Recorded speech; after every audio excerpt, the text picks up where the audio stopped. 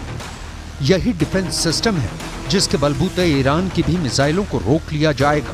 Israel में इस बात का भरोसा रहता है जब एरो 3 मिसाइल लॉन्चर से निकलती है तो समझ लीजिए कि बैलिस्टिक मिसाइल कोई भी हो, ये लंबी दूरी की रेंज तक उसे मार गिराएगी। जब हुथी विद्रोहियों ने इजराइल पर अपनी मिसाइल फायर की तो उसने यकीन माना कि ड्रोन और क्रूज मिसाइल चाहे फेल हो गए हैं, लेकिन इजराइल इस मिसाइल से खुद को नहीं बचा पाएगा। लेकिन इजराइल का ये डिफेंस सिस्टम फौरन एक्टिव हुआ और उसने हुथी की बैलिस्टिक मिसाइल को मार गिराया।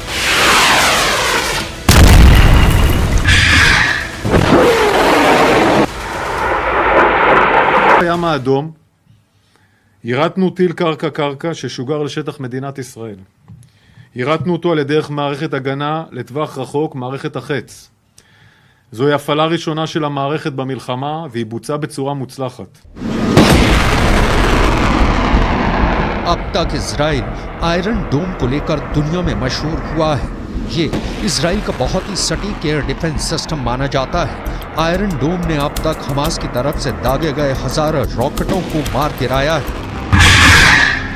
देखिए, दिन में जब ये रॉकेट फायर किए जाते हैं तो कैसे हमला होता है। पहला रॉकेट, फिर फायर हुआ दूसरा रॉकेट, इसके बाद लॉन्च हुआ तीसरा रॉकेट। हमास के रॉकेट लॉन्च होते हुए इतनी साफ तस्वीरें। हमास एक के बाद एक 10 रॉकेट फायर करता है और फिर इजराइल के शहर टारगेट बन जाते हैं। गाजा में बमबारी के खिलाफ हमास ने अपना रॉकेट वाला गोदाम खोला हुआ है।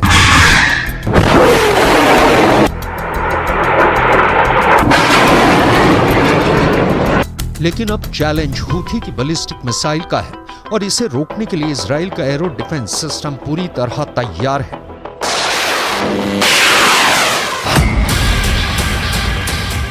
Arrow missile defence system 150 kilometre से ज्यादा की रेंज तक बैलिस्टिक मिसाइल को रोक सकता है। इसकी मिसाइल 2000 किलोमीटर की रेंज तक जा सकती है। जब इसका रेडार दुश्मन की मिसाइल को ट्रैक करता है तो लॉन्चर पूरे हालात को समझते हुए सही वक्त पर जवाबी हमला करता है और एरो मिसाइल दुश्मन की तरफ से आ रहे खतरे को आसमान में ही मार गिराती है। यही एक मिसाइल डिफेंस के काम करने का तरीका होता है। החות'ים הם אכן בחלקם מביאים יכולות איראניות שגם מגיעות לאזור הזה, וזה גם חלק מהדברים שנתקלנו בהם ביירוטים, ולכן זה חלק משלוחה, מה שנקרא פרוקסי איראני, זה החות'ים, ואמרתי, יש לנו יכולת הגנה שהבינו אותה, אנחנו מייצרים הגנה מקסימלית, שום דבר אף פעם לא הרמטי, אבל ההגנה שלו מאוד מאוד חזקה עכשיו במרחב הזה, ואנחנו נעבה אותה עוד אם צריך. אנחנו נייצר הגנה, מעטפת הגנה חזקה במרחב הדרומי של מדינת ישראל. इजराइल साफ साफ कह रहा है कि यमन के हुती विद्रोहियों को ईरान का पूरा समर्थन है। यही वजह है कि उसने पिछले कुछ वर्षों में ऐसे हथियार बना लिए हैं जो इजराइल की रेंज तक मार कर सकते हैं।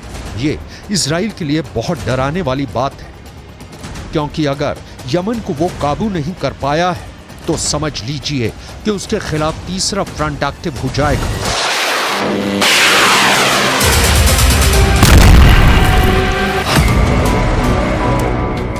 अपने आसमान को सुरक्षित रखने के लिए अभी इजराइल के पास 4 लेयर में डिफेंस सिस्टम है। पहला है आयरन डोम, जो रॉकेट और विमानों को 70 किलोमीटर के दायरे में रोक सकता है। मिड सेगमेंट में दूसरा है डेविड स्लिंग सिस्टम, जो 250 किलोमीटर की रेंज तक मिसाइल या विमान का दुश्मन बन जाता है।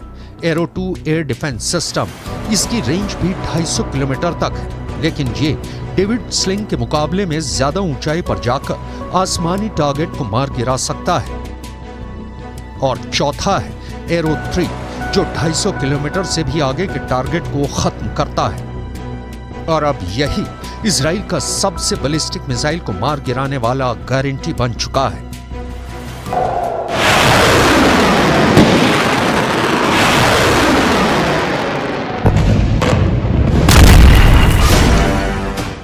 इन चारों डिफेंस सिस्टम के साथ अब इजराइल की सेना को तीसरी नजर दक्षिण की तरफ भी रखनी होगी, क्योंकि यहीं से अब सबसे खतरनाक हमले हो सकते हैं। यह हमले गाजा में हमास और लेबनान में हिजबुल्लाह से भी ताकतवर कहे जाएंगे, क्योंकि यहाँ खतरा अब लंबी दूरी की बैलिस्टिक मिसाइल से है।